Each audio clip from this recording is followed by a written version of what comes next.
त्यानंतर खाते वाटपला वेळ, बंगल्यांवरनं तर भांडणं चालूच आहेत. आणि ते सगळं झाल्यानंतर पालकमंत्री कुठे ना कुठेतरी जाहीर झालेत आपल्याला वाटलं होतं, कारण पालकमंत्री असणं गरजेचं असतं.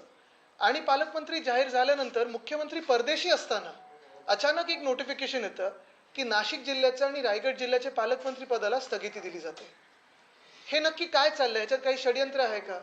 मुख्यमंत्र्यांना ह्याच्यात माहिती होतं की नाही हे आम्हाला अजून माहिती नाही, कुठेच स्पष्टीकरण आलेलं नाहीये. पण सगळ्यात महत्त्वाची गोष्ट म्हणजे नाशिक आणि रायगड जिल्ह्याच्या पालकमंत्री पदांना स्थगिती म्हणजे तिकडचे जे पालकमंत्री म्हणून नेमले होते त्यांचा अपमान तर आहेच, पण खास करून कुठेतरी कोणीतरी नाराज व्हायचं, कुठच्या तरी चेल्यांनी जाऊन रस्त्यावर टायर जाळायचे, रस्ता रोको करायचा, आणि मग पालकमंत्री पदासाठी हावरटपणा, स्वार्थीपणा जो काही आहे, एक तर मंत्रीपदासाठी नंतर पालकमंत्री पदासाठी, ठीक आहे, ज्यांनी कोणी जॅकेट शिवून ठेवले असतील त्यांनी शिवून ठेवली असतील, पण प्रत्येक वेळी ते जॅकेट घालायचंच असं नसतं. आणि आपण पाहतोय की नाशिकचं असेल किंवा काल रायगडचं असेल, एवढं रात्री अचानकपणे रात्री मध्यरात्री ही नोटिफिकेशन आल्यानंतर स्थगिती दिली आहे. ह्याच्यात नक्की आम्ही समजायचं तरी काय? म्हणजे आत्तापासूनच हे स्वार्थी लोक एकमेकांशी भांडायला लागलेत. ही भांडणं काही जनतेच्या कामावरनं नाही आहेत, जनहिताची नाही आहेत, जनतेची सेवा अजून कशी चांगली करू शकतो ह्याच्यावरनं नाही आहेत. ही भांडणं ह्या सरकारमध्ये, ह्या भाजप सरकारमध्ये कुठचं खातं कोणाला मिळणार, कुठचा बंगला कोणाला मिळणार, ह्याच्यावरनं जर सुरू झाली असतील तर जनतेने ह्याच्यातून समजायचं तरी काय? बरं, हे स्थगिती पोटी दिलेली आहे तर एक आशय आहेत त्याच्यात, ज्यांच्याच कार्यकाळात योगायोगाने, मला माहित नाही त्याच्यात असं पुढे अजून काही गोष्टी येत आहेत, एसटीचा घोटाळा जो आता सध्याच्या मुख्यमंत्र्यांनी स्थगिती दिली असं कळतंय, पण त्यांच्याच कार्यकाळात झालं असं कळायला काही दुसरं काही मार्ग नाही, त्यांच्याच काळात झालं असं वाटतंय. ते मग कोणीतरी जाऊन टायर जाळतो. खरं तर जर टायर जाळून, रस्ता रोको करून, जाळपोळ करून अशा स्थगिती येत असतील आणि अशी जर पालकमंत्री पदं मिळाली असतील तर हे चुकीचं आहे. त्यातून काढलं पाहिजे. हा हावरटपणा काही बरा नाही, हा स्वार्थीपणा बरा नाही. आणि आश्चर्याची गोष्ट ही आहे की जे मुख्यमंत्री आम्हाला वाटत होते की कधी कोणासमोर झुकत नाहीत, मग ते जंगलाचा विषय असो किंवा कुठचाही विषय असो, जनतेचं पण ऐकत नाही, एका वेळी लाठीचार्ज केलं तरी चालेल, पण जनतेचं ऐकायचं नाही किंवा कोणासमोर झुकायचं नाही, असे मुख्यमंत्री एवढं संख्याबळ ईव्हीएमनी दिल्यानंतर देखील झुकतात कसे आणि दादागिरी सहन करतात कसे, हा एक प्रश्न आहे. तसं पाहायला गेलं तर त्यांच्याकडे संख्याबळ आहे, दादागिरी सहन करण्याची गरज नाही त्यांना, पण त्यांनी आता सहन केलेली आहे. पहिलं पाऊल दादागिरी सहन करण्याचं टाकलेलं आहे. आणि ह्या रुसवे फुगवे, ही नाराजी कितपत चालू देणार, आणि असं जर सरकार चालत असेल तर जनता कितपत जनतेची सेवा होणार हे जनतेने विचार करावा. दुसरी गोष्ट, खरं तर काल आपण सर्वांनी पाहिलं असेल, पोलिसांनी तात्पर्य दाखवून, एक चातुर्य दाखवून तो जो सैफवर हल्ला करणारा हल्लेकरू आहे त्याला पकडले. त्याला पकडल्यानंतर आता अनेक गोष्टी आपल्याच माध्यमातून लोकांसमोर येत आहेत. कसं त्याला पकडलं, कुठे त्याला पकडलं, बांगलादेशी होता, हे सगळं लोकांसमोर आलेलं आहे. पण ह्याच्यातून एक कळतं आपल्याला, पहिली गोष्ट ही कळते की जर पोलिसांना मोकळं मैदान दिलं आणि गृह खात्याने पोलिसांचे हात बांधले नाहीत तर पोलीस कुठेही जाऊन कोणी गुन्हेगार असेल त्याला पकडून कोर्टासमोर हजर करू शकतात. मग काल ते आपण पाहिलं, कुठे चिखलात जाऊन, ठाण्यात जाऊन तो लपला होता, कुठे कुठे गेला, सीसीटीव्ही फुटेज मिळालं. म्हणजे एका बाजूला पोलिसांचे जर हात मोकळे ठेवले आणि मैदान मोकळं दिलं तर पोलीस कोणालाही पकडू शकतात कुठेही जाऊन. पण दुसऱ्या बाजूला जर आपण पाहिलं, गृह खात्याची आणि सरकारची इच्छाच नसेल तर मग वाल्मिक कराडसारखे लोकांना, म्हणजे ते आता फोन वापरतात की नाही मला माहित नाही, म्हणजे त्यांची संपत्ती केवढी काय काय आहे, अनेक लोकांनी, आरटीआय ऍक्टिव्हिस्टनी, सगळ्यांनी, राजकीय मंडळींनी सांगून दाखवलेली आहे. पण संतोष देशमुख प्रकरणी जे कोणी आरोपी असतील त्यांना शरण यायला लागलं, पोलीस त्यांना पकडू शकले नाहीत का? तर पोलिसांची चूक नव्हती, गृह खात्याच्या मनात इच्छा आहे की नाही, हा एक मोठा विषय. आणि म्हणून मी पुन्हा एकदा पोलिसांचं अभिनंदन करतो, त्यांचं कौतुक करतो की काल त्यांनी दाखवलं की पोलीस जर कामाला लागले आणि पोलिसांना जर मोकळं मैदान दिलं तर कसं पोलीस यंत्रणा आपली महाराष्ट्रातली आहे, मुंबई पोलीस कसे आहेत, महाराष्ट्र पोलीस कसं आहे, त्यांचं खरोखर आम्ही अभिनंदन करतो, अभिमान आहे. आणि आमचं सरकार देखील असताना त्यांच्यासोबत आम्ही अभिमानाने उभं राहिलो. पण दुसरी गोष्ट त्याच्यात ही येते की जर हा माणूस बांगलादेशवरनं येऊन आपल्या राज्यामध्ये लपत असेल, कुठेतरी कोणावर हल्ला करत असेल, कोणाच्या तरी घरात घुसून मारत असेल, पहिलं म्हणजे बांगलादेशातून ही व्यक्ती आपल्या देशात घुसलीच कशी?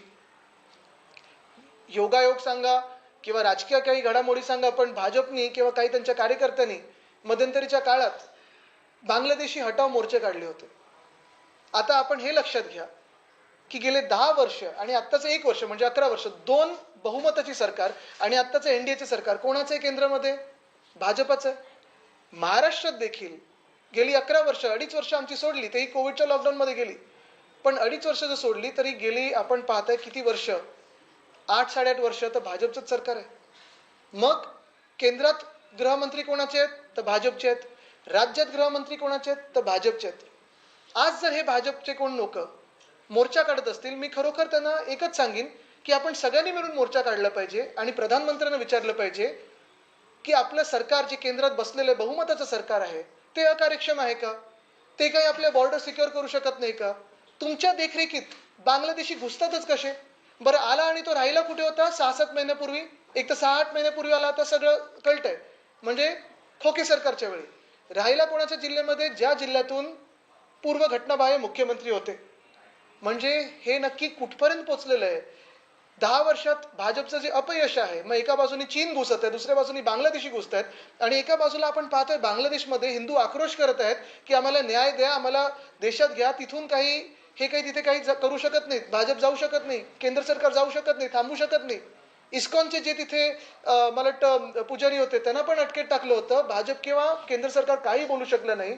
पण त्याच भाजपच्या देखरेखीत, त्याच भाजपच्या केंद्र सरकारमध्ये, त्याच भाजपच्या राज्य सरकारमध्ये जर कोणी बांगलादेशी आपल्या राज्यात येऊन, आपल्या शहरात येऊन हमला करतो तर ही धोकेदायक गोष्ट आहे. आणि भाजपचं केंद्र सरकार असो किंवा राज्य सरकार असो किती अपयशी ठरलंय ह्याचं मोजमाप तुम्ही करू शकता.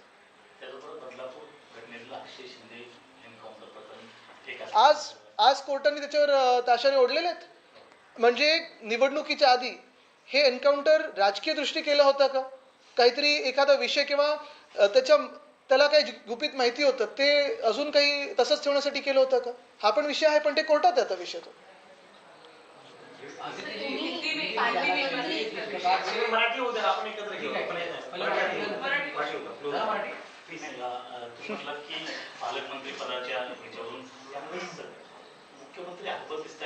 मुख्यमंत्री हतबल आहेत आणि मुख्यमंत्री एवढे हतबल कसे हा प्रश्न आम्हाला पडलाय. म्हणजे दादागिरी का सहन करतात? बरं कोणाची? तर एक मंत्री ज्याचे चेले जाऊन रस्ता रोको करतात. असं रस्ता रोको करून जर व्हायला लागलं, बीड आणि परभणी मधली जनता तर बिचारे किती आक्रोश करतात न्याय पाहिजे म्हणून. त्यांच्याकडे नाही गेलं ते असं स्थगिती द्यायला किंवा तिथे लगेच न्याय द्यायला. मग जे लोक ज्यांच्या हावरटपणामुळे किंवा स्वार्थीपणामुळे रस्ता रोको करतात, लोकांना त्रास देतात, काही काही पब्लिक प्रॉपर्टी जाळपोळ करतात, अशा मंत्र्यांना तुम्ही काढून टाकलं पाहिजे की त्यांचा हट्ट ऐकून दादागिरी सहन करून तुम्ही स्थगिती दिली पाहिजे. आणि जर अशी भांडणं स्वार्थापोटी होत असतील तर जनतेची कामं कधी होणार? जनतेची सेवा कधी करणार आहे लोक?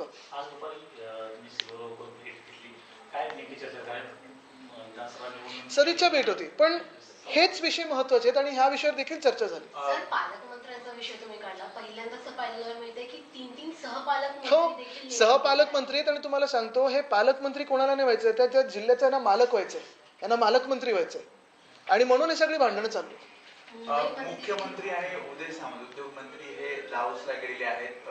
पुन्हा त्यांची आणि कोणीतरी गावी पण गेले मी ऐकलं नाराज होऊन. ते अपेक्षा करतात की पुन्हा एकदा करोडोचे उद्योग देशामध्ये येतील. बघा तुम्हाला सांगू ह्याच्यात राजकारण कुठेही न आणता डॅव्होसची जो दौरा आहे यशस्वी ठरावा ही महाराष्ट्रातला एक नागरिक म्हणून माझी पण इच्छा आहे.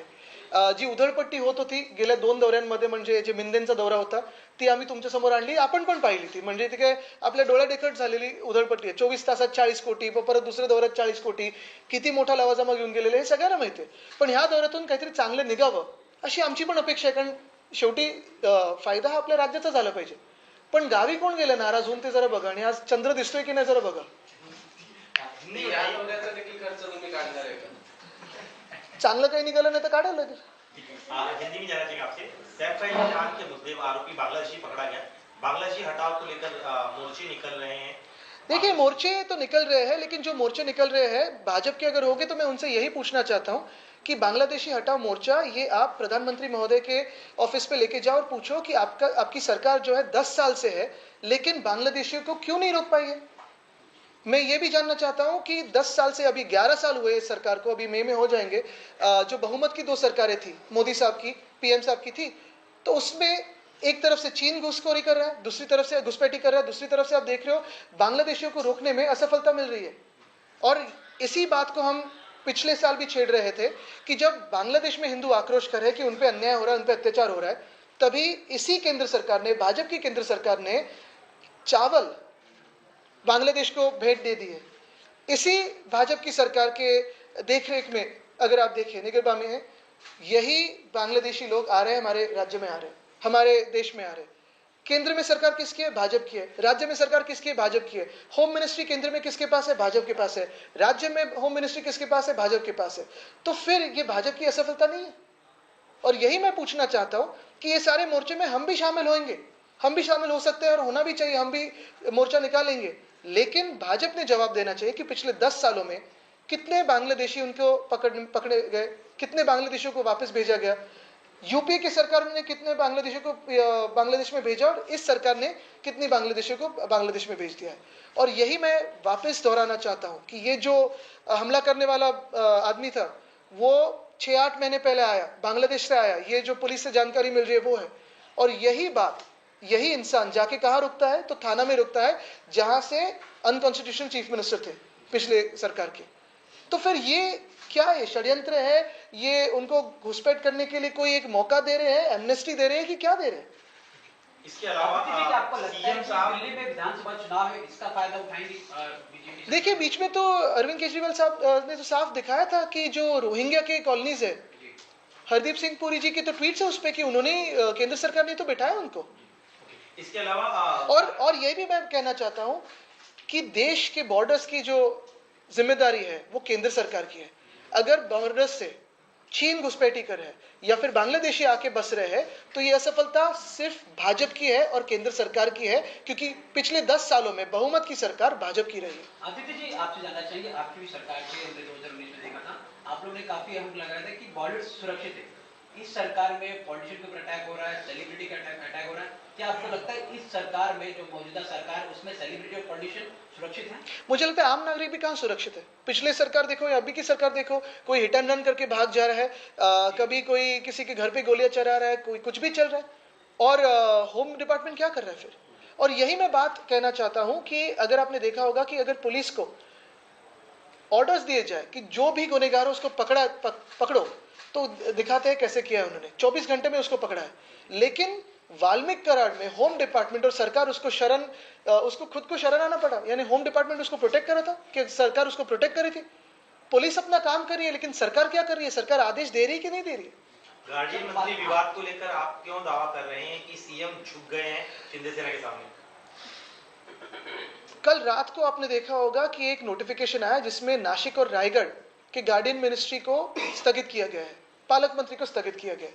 पहले ऐसे कभी नहीं हुआ था, सह पालक मंत्री कभी नहीं थे, स्थगिति कभी नहीं मिलती थी। एक बार निर्णय हुआ तो निर्णय हुआ, लेकिन कोई चले जाते हैं किसी मंत्री के जो स्वार्थी है और टायर जलाते हैं, कभी कोई जाता है रास्ता रोको करता है मुंबई गोवा हाईवे का। ऐसे मंत्रियों को मंत्रिमंडल से निकालना चाहिए, लेकिन फडणवीस साहब दादागिरी को शरण आते हैं, ये हैरानी की बात है। और अगर ऐसी सरकार ये समझौता करने लगी, ऐसे कोalition का इनका धर्मा होगा, फिर जनता की सेवा कैसे होगी? जब विदेश में तब ऐसा होना कितना गलत? सीएम विदेश में होते हुए ऐसे नोटिफिकेशन निकलना उनको पता है कि नहीं, मुझे मालूम नहीं। सरकार बिल्कुल सरकार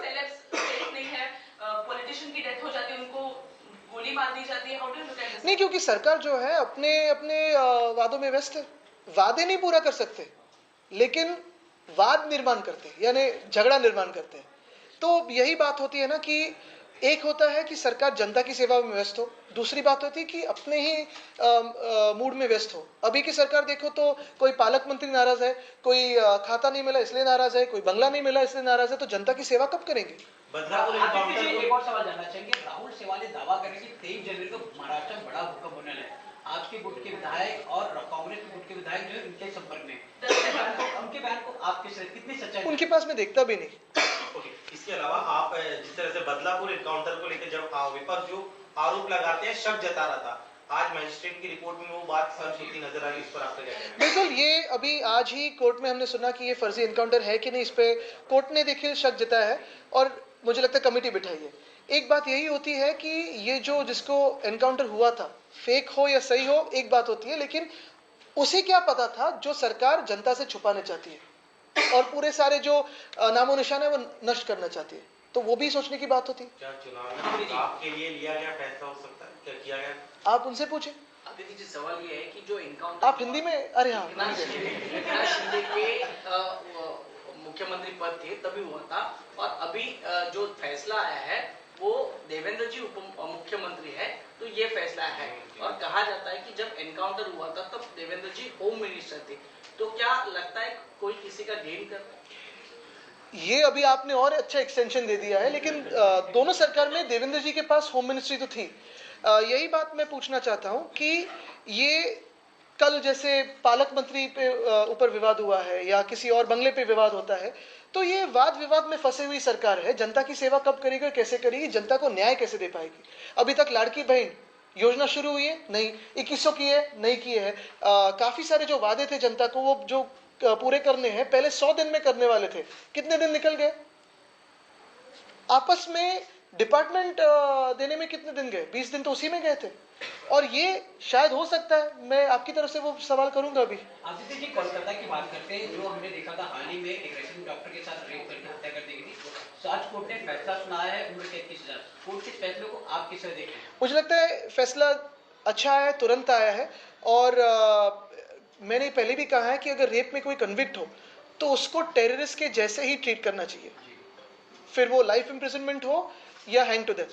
23 तारीख को बाला साहब जी की जयंती है, आपके पार्टी की तरफ से किस तरह कार्यक्रम का आयोजन किया गया? क्या आपको लग रहा है बीएमसी चुनाव पे ठीक कर ले फिर एक बार जो ओरिजिनल शिवसेना के उन्हें का? नहीं, 23 तारीख तो हम ऑफ कोर्स उनसे प्रेरणा तो लेते ही है, और सभा भी है, तो आपको आमंत्रित करते हैं सभी को। अभी फैसला आया है, शासन निर्णय आया है, जिसमें लिखा है कि रायगढ़ का जो ध्वजारोहण होने वाला है वो आदिति तटकरे ही करेगी और नासिक का गिरीश महाजनी करेगी। यानी घुमा फिरा के फिर एक बार फिर यही मैं पूछना चाहता हूं, तो इतना कंफ्यूजन क्यों है? और अगर ये फैसले, ये जीआर अगर आगे पीछे होते रहे तो ये सरकार चलेगी कैसी?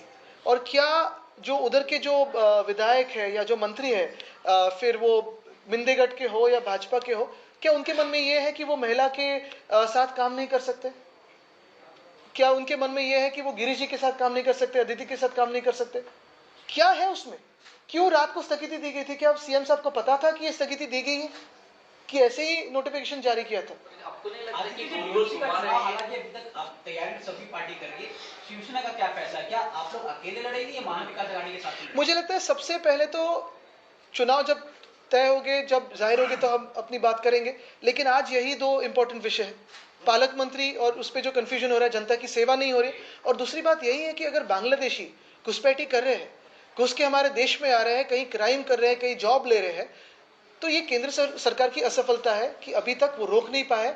और केंद्र सरकार और यहाँ के भी शायद सीपी, कमिश्नर ऑफ पुलिस, हमें आंकड़े बताए कि पिछले 10 सालों में कितने बांग्लादेशियों को वापस बांग्लादेश में भेज दिया है, और उसके पहले की 10 सालों में कितने बांग्लादेशियों को भेज दिया था। एक आखिरी सवाल आपसे। चलो, आपने कहा आखिरी तो अच्छा है। मेरे तरफ से आखिरी सवाल। कुछ समय पहले यूपी के जो ये सीएम वो आए थे और फिल्म सिटी यूपी में लेके जाने की कहीं ना कहीं चर्चाएं हो रही थी। अभी जिस तरह का माहौल फिल्म इंडस्ट्री में है, कहीं ना कहीं डर का माहौल बना हुआ है।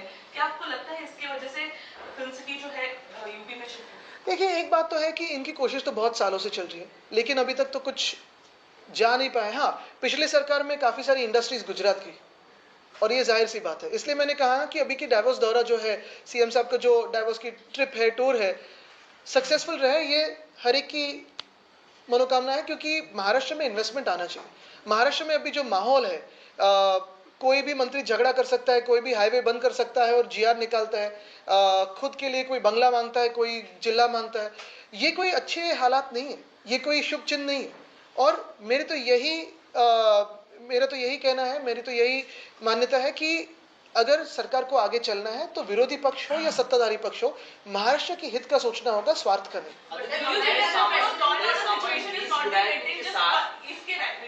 आखिरी तक